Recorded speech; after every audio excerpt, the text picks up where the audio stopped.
Welcome to another segment from Gluten Free with me. My name is Emily. Today I'll be sharing with you some tips for living corn-free, specifically tips for how to read a food label. When I started eating corn-free, this was about 8 months ago, I thought that if I gave up my nacho chips, my tortilla chips, my popcorn, and adding cornstarch to soups as thickeners, I thought that living without those things I'd be okay. It wasn't until I started actually looking at the food labels I realized just how much corn is in the products that we eat. And if you're somebody who's been diagnosed as celiac and you've discovered you've got a corn problem, or your doctor's told you, hey, you gotta go corn free, or you've decided to try this on your own, or you're new to paleo and the whole grain-free idea has you stumped, this video will really help you out because corn is everywhere. It's in everything from medicines to what we eat to even what goes in the ground as fertilizer. So today I'll be sharing with you some places where corn can be found you may not expect.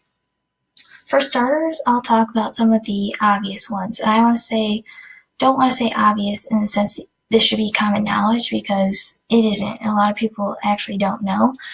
But I'm talking about foods that have about 5 to 8 ingredients or less, where if you see the word corn, it stands out. So first thing I want to talk about is powdered sugar. Powdered sugar isn't just ground up sugar. It's actually got cornstarch in it.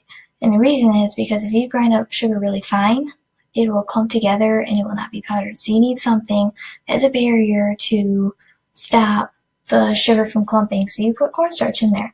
Good news though, there is a solution, and I live in Michigan, so I can go to a Meijer store and pick up a generic brand of powdered sugar that does not have cornstarch in it. In fact, if you live in Michigan, they have a True Goodness by Meijer off-brand of powdered sugar, and it's made with tapioca starch.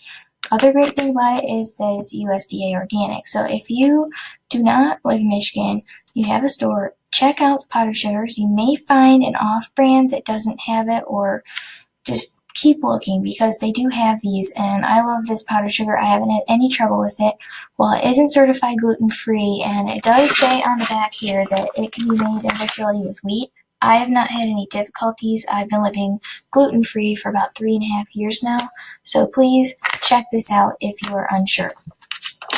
The other issue I have found corn in, another common place, is baking powder. And baking powder is typically made with aluminum, and it's got cornstarch in it, sometimes baking soda or something else that acts like baking soda, which is sodium carbonate. So basically, if you've been trying to avoid corn in the baking powder, you're not really going to have a grand old time. So what I've had to do is I've had to make my own. I actually have a video on this already, and you can check out my website, gfwithme.com, and I have the recipe there as well.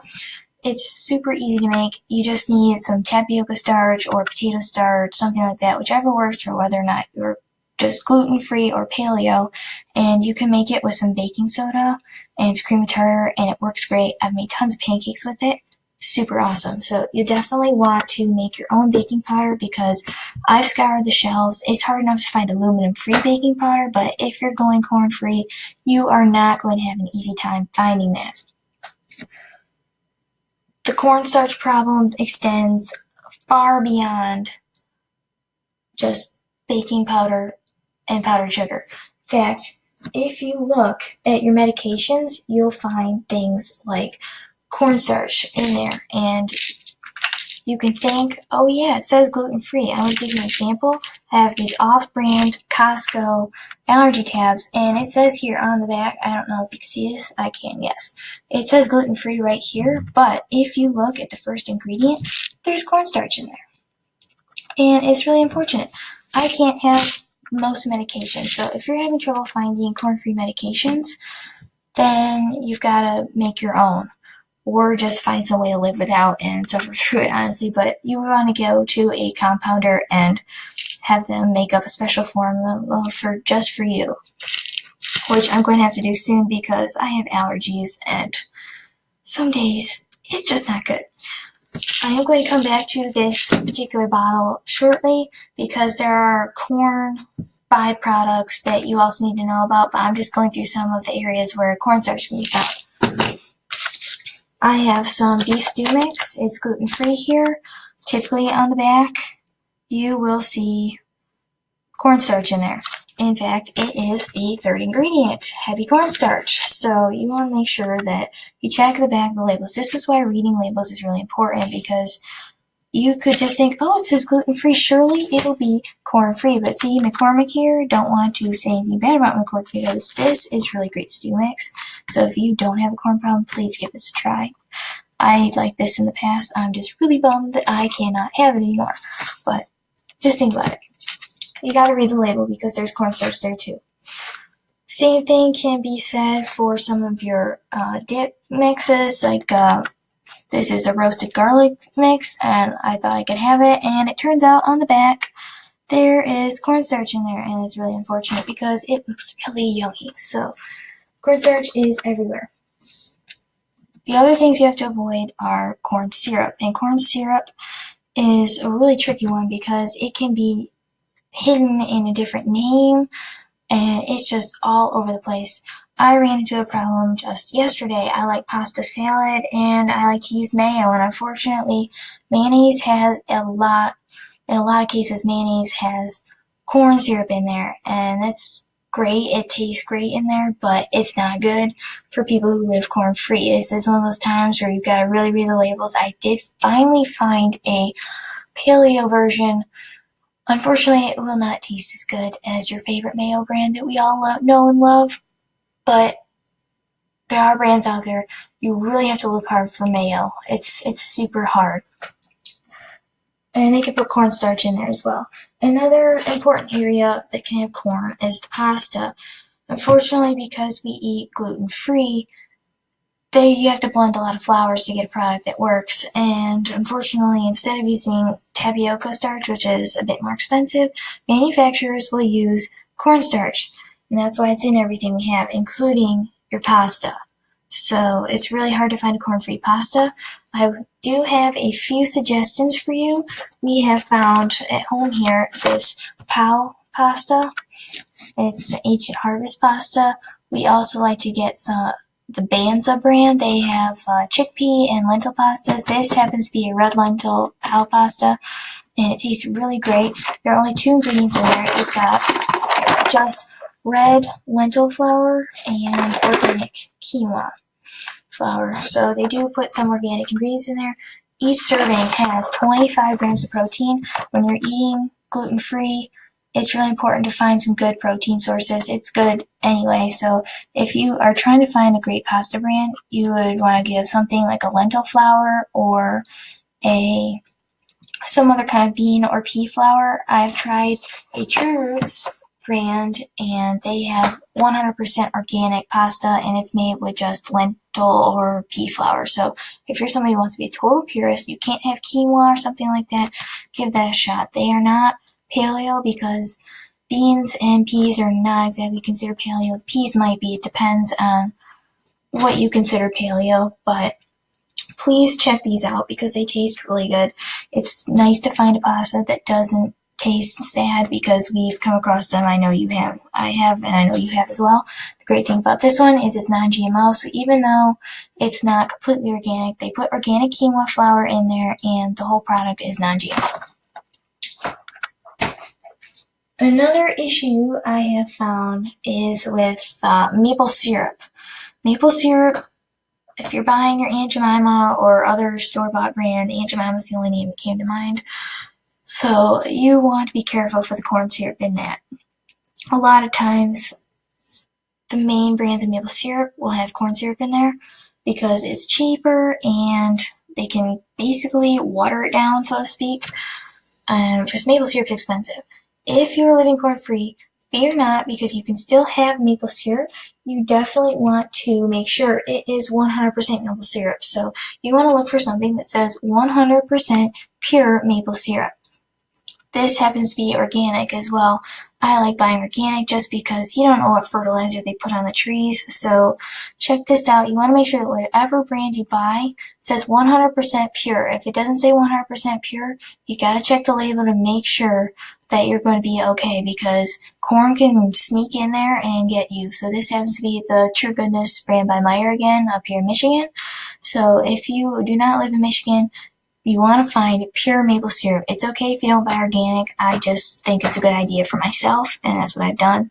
But definitely look for 100% pure maple syrup. On the back here, the only ingredient is organic maple syrup, just to be sure. It's always a good habit to check the back of the label for the ingredients, because sometimes you have to read 2 and 3 times just to make sure that you don't screw up. So just remember 100% pure maple syrup. I'm now going to talk about some issues with things other than corn syrup. This corn syrup issue, you've seen, it's pretty bad with the mayo. It's also in the maple syrup. It can get into things like your sodas. It's in a lot of sodas, which is why if you don't have a big problem with corn and you can handle a little bit, I mean, you can still have your dark sodas. You just want to try to avoid it as much as possible. Yeah, you really want to avoid it 100% because the corn-free thing it's pretty serious. So actually, I take that back. You do want to avoid it pretty much. If you're somebody who dabbles, you can still have, for Coca-Cola, you can have the Mexican version because it's made with cane sugar, but there are some things you can't be sure of. So if you're somebody who's very mildly sensitive and you still can have some things with a tiny bit of corn in there, I would say the Mexican Coca-Cola. But if you're somebody who's seriously corn-free, I would make sure that you check with the manufacturer, because I have not confirmed yet whether or not they have corn in their products. I'm assuming yes, but I have not confirmed that. I will talk about some things other than corn syrup and cornstarch now. There are other sweeteners out there that are made from corn. And unfortunately, dextrose is one of those. You've got some maltodextrin that could be a serious issue. You definitely want to look out for dextrose and maltodextrin in your products. I know some chip brands, a lot of chip brands for potato chips and nacho cheese flavored chips, they will put maltodextrin in their products. I know a lot of vinegar flavored potato chips are an issue with that. I've had to say goodbye to lots of potato chips that I occasionally like to snack on because they have maltodextrin or dextrose in there. Dextrose is just another form of sugar, another chemical form. So you have sucrose, you can have glucose and fructose. Sucrose is actually a glucose sugar stuck together with a fructose sugar. So if you're interested in chemistry, there's a fun fact of the day. Other things you have to look out for are sugar alcohols like maltitol and mannitol. And those are actually found in some painkillers. I have here some brand, and I'm trying to find the ingredients on there for you. But yeah, you got sorbitan and sorbitol, which are also issues. And it's got maltitol and mannitol in there, and you want to make sure that you really read the label for that. Caramel color is another issue, and I'm going to bring up the soda issue. I have some Mexican Coca-Cola here, and while I did say that it's made with cane sugar, the reason I can't say it's corn-free is because of the caramel color that they put in here and the natural flavors. I'm going to come back to natural flavors because they are a super big issue as well. Caramel color is basically, it can be made with some chemical additives, or it can be made by caramelizing sugar. And sugar can come from many places. You look at when you bite into, you can eat table sugar, or you can bite into sweet corn on the cob. You can caramelize onions. When you caramelize onions, they turn from white to brown, and that's because the sugars inside are caramelizing. So they're going through chemical reaction and they're changing color. And normal sugar does this when you make toffee, and sugar, they do this for adding color to your Cokes. They'll also add phosphoric acid as well. Another fun fact of the day. which just changes the color to brown, but the caramel color is a problem because sometimes it can come from corn. Think corn syrup that's got sugar in it, so they'll caramelize the sugar in there, turn it into the dark brown color that we all know and love in our sodas like this, and then they'll put it in your soda, they'll label it caramel color, and because the corn is an ingredient of an ingredient, they actually don't have to label it. So this is another important thing that you want to keep an eye out. So look at any dark colored sodas, and if you really like them, make sure you call the manufacturer before you have them, because otherwise you could be in for an unfortunate surprise. So you want to find some things that definitely don't have corn. So look out for caramel color. So far we've got a lot of the sugar alcohols. We've got sugars like dextrose. You definitely want to look out for maltodextrin. You also need to look out for cellulose. That can come in the form of microcrystalline cellulose. It can be in the form of hypermellose, just cellulose, and these kinds of things can be everywhere. In fact, if you buy any powdered cheese, like grated cheese that, Kraft brands, Argento, off-brand Meyer, any kind of cheese you buy, you gotta look out, because they will oftentimes put cornstarch or some kind of cellulose as an anti-caking agent. This can be in feta cheese, this can be in grated mozzarella cheese, any of them. So you've really got to look out for the cheese. Other places to check are the medications again. So this is why I was saying let's come back to the Kirkland Costco off-brand allergy medications, because it's gluten-free, but it's got hypermellose in there, and it's also got polydextrose, and that's kind of an issue. So that'll probably most likely comes from corn. So the cornstarch in this product rules it out, but the dextrose and the hypermellose in there, they're most likely from corn as well. So if you see these on other medicine labels, you definitely want to check out for that.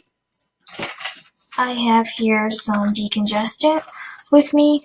It's got microcrystalline cellulose, so you want to make sure that that's one of those set of words that you look out for.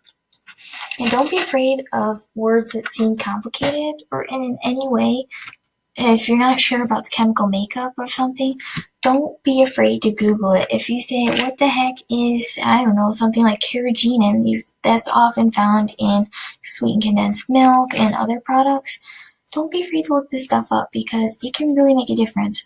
That's one skill that comes with reading labels. When you see something you don't know about, please look it up. It really helps. When I told you about cornstarch and corn syrup, I said that corn syrup could be labeled as something else, and that is glucose syrup. I did call the manufacturer on these, so you're going to see here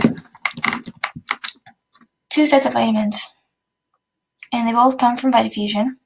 One is the women's multivitamin here on this side, and the other is the regular multivitamin. And they're gummies, and one of these has corn in them, and one of them doesn't. And if you looked at the label, the women's one says glucose syrup, sucrose, water, gelatin, and some other things in there, and natural flavors. And the other one basically says glucose syrup, sucrose, water, gelatin, and basically the same stuff. So how would you know? And the truth is, you wouldn't unless you call the manufacturer. And so it turns out that the women's vitamin here has corn in it, and that is from the glucose syrup. When you think about it, glucose is in a lot of stuff. It can be in anything like honey, your table sugar is made of glucose and fructose, and you've got corn, think corn syrup, rice syrup, tapioca syrup, all these things make glucose. And they don't have to tell you, because it is an ingredient of ingredient, they don't have to tell you whether or not there's corn here. So I ended up not feeling so great from these vitamins, and I experienced symptoms from a corn problem and called the manufacturer, and it turns out that the women's has corn in the glucose syrup, and the multivites, or the regular ones, do not. So if you are corn-free and you're looking for a corn-free multivitamin, these multivites, the regular ones, are the ones to get. I have never had a problem with these. I can tell you that for sure because when I eat corn-free, I get something called geographic tongue, which basically means I get a lot of red splotches on my tongue a few days after consuming corn. So these do not give me an issue whatsoever, and the manufacturers confirm that the regular multivites are corn-free.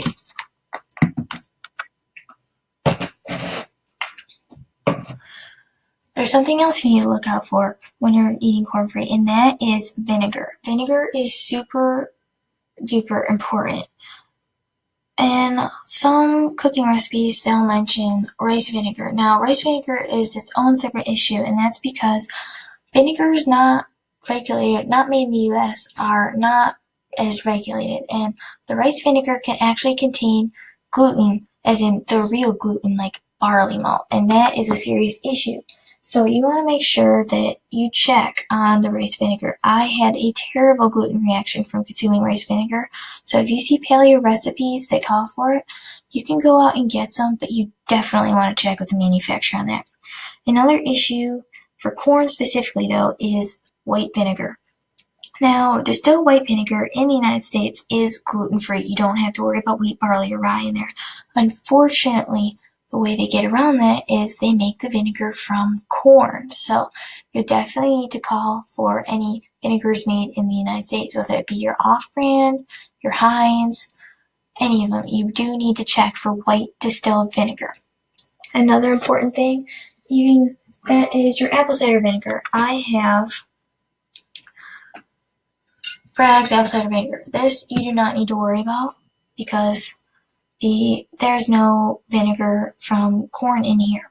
The thing is that sometimes apple cider vinegar manufacturers will cut the vinegar with white vinegar, so you can have a problem there. This I've not had any issues with.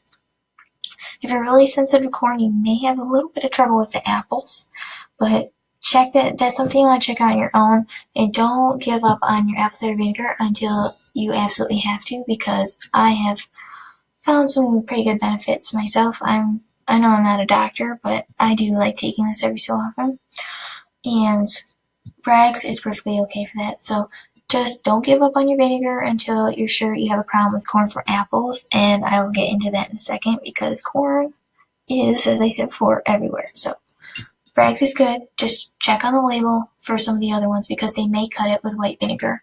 And once again, if you're not sure about the white vinegar, call the manufacturer. That's the best way to be safe. Sometimes they don't even know. Same thing with pickles in here. I have pickles which have some vinegar in there,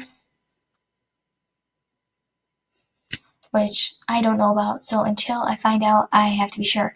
And also, I have something really important to share about pickles and canning in general. So, my aunt and I did some canning last week. We canned some jams, and we're going to do pickles eventually, some bread and butter pickles, actually. And you really need to watch out for what you're doing with pickles, because pickles, when you buy pectin, they can have dextrose in there, which can come from corn. So, you want to make sure that you find dextrose-free brands of pickling pectin. I know that's a tongue twister, but you definitely need to be sure because otherwise you can get some horrible corn contamination in there. And for the bread and butter pickles, I checked out the Ball brand, and they do have natural flavors in there. Natural flavors are a big issue. I am not sure if the natural flavors come from corn, but until you're sure, definitely contact the manufacturer. I just stayed away in general. But you gotta check on the pectin. The citric acid can also come from corn, and so you want to make sure that the pectin's okay, doesn't have dextrose or any of that weird stuff. You want to make sure that they don't have any natural flavors, and you want to make sure the citric acid is corn-free. So keep that in mind for pickling or making jams or jellies, any kind of canning. You want to check those things out. Now, the caramel color can also be an issue elsewhere. I wanted to go back there for 1 second, and that's because if you look at beef broths, they will oftentimes say caramel color on the back. So if you're looking for beef broth, same thing can be said for chicken broth, but especially beef broth, you want to make sure that those don't say caramel color on there. I'm going to go back to the natural flavors because while we're on broth, it's important to know that there's a lot of natural flavoring in your chicken broths and stocks and your beef broths and stocks. Anything can have it. Now, I'm going to give you a really important example because we use Swanson, we really like Swanson, and I've used some of the other brands too. Now, you're going to see these two. One's a 33% less sodium, and the other one is the regular. One of these has corn in them, and one of them doesn't. And you're thinking, okay, it's just 33% less sodium. That's not a big deal, right? How can it be that different? But if you turn to the back here, the ingredients, let me change here a little bit, you'll see that it says chicken stock contains less than 2% of salt, natural flavoring, yeast extract, water, carrot juice concentrate, celery juice concentrate, and onion juice concentrate. So the less sodium has that natural flavoring there. I talked to the manufacturer, and there is corn in the lower sodium. So if you have a corn problem, you have to avoid the low sodium Swansons.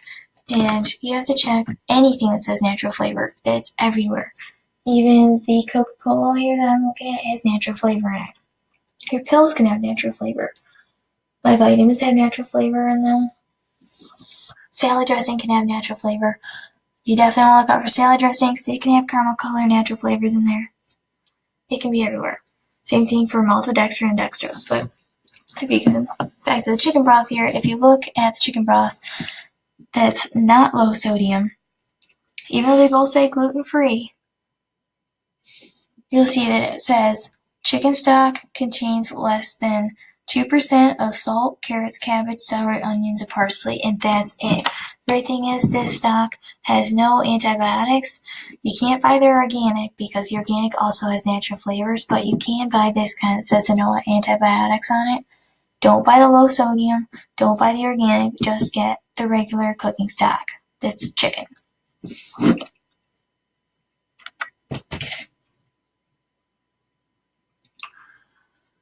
Lastly, I want to talk about fruit.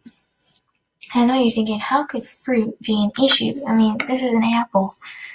It's about as healthy as it can get. How the heck is there corn on the apple? Well, I'll tell you. If you look at the apples, they're kind of shiny in the stores, right? And that's because they have a wax coating on there. Now, that wax coating can have corn in there. And it's really sad and unfortunate. And even if the wax doesn't have corn, they use some chemicals in there to make it flow a little bit better for applying it to the fruit, and those chemicals can have corn. And unfortunately, that can get inside the apple. It can get through the peel here, so that can be a big problem. If you've had apples before and you haven't been feeling so great afterward, you may want to look into at least peeling the apple.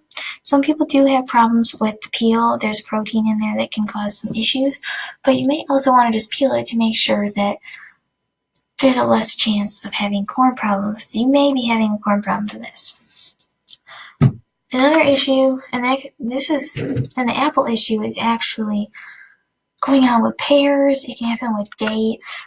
Anything they put a wax coating on. In fact, even the fertilizer that they use in the fields can have corn. Some people are so sensitive to corn that they have problems with just touching it. So you could have a reaction just from touching an apple if you're incredibly sensitive to corn. I am not that sensitive, but it's something important to know. I do have trouble with apples. They gave me a reaction last time, and I'm pretty suspicious of the coating on the apple. I mean, pears can be a problem. Pretty much anything can have a coating on it. Any fruit that can have a coating. Last thing I'm going to talk about for right now is banana. And once again, you're probably thinking, seriously, a banana? I mean, get real. It's got a nice peel. Now, most of us think, okay, you can buy the organic. It's not worthwhile to buy the organic because all the pesticides are just on the outside, right? Well, bananas are a big industry, so they want to make sure that they're ripe when they're in the store, and they will spray them with something called ethylene oxide. And chemically, it will look something, just one moment, like, one moment, I want to draw this out for you just so that you know what it is, because that's the important part. of the whole gluten-free thing, and that is learning exactly what's in your food. So I have this card here. See if my pen here works. And so what you got is you've got a triangle shaped thing with something like this. And this is basically an oxygen up the top here. And you've got 2 carbons. This is ethylene oxide. It's an epoxide. So basically you'll have 2 hydrogens coming off of each one of these carbons. And this is what they spray your bananas with. And unfortunately that does get through the peel into the skin of the banana and the fleshy part of the banana that we eat. So if you can, they're usually 10 cents more at the grocery store per pound, buy the organic ones because they are not gassed with ethylene oxide. They also spray avocados to ripen them. I'm not entirely sure if they skip this for the organic. They also do this for peanuts. So the ethylene oxide, since it is ethylene, it can come from corn. Think ethanol, the corn subsidy for fuel. It's the same idea. It's really easy to chemically alter the ethanol and convert to ethylene and things like that.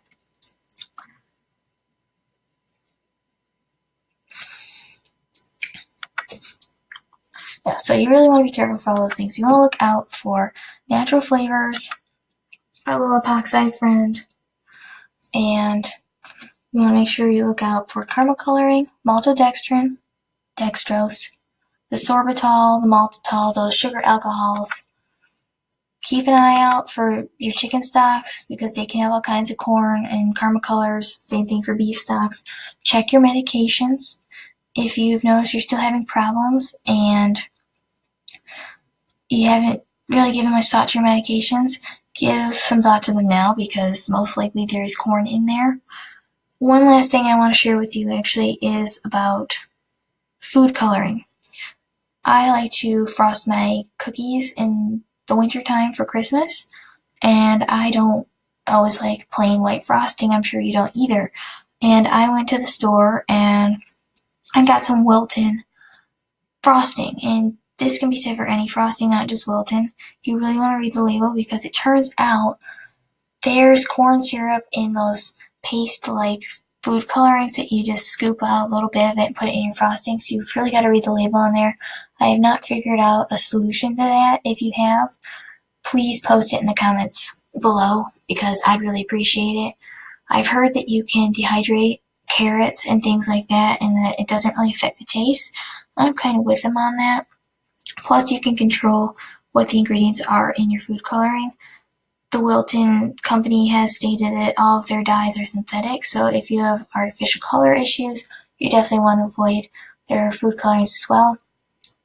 But at least with dehydration of some veggies and things like that, I know it sounds weird, but when you're living corn-free, you got to come up with some ingenious solutions to save your hunger.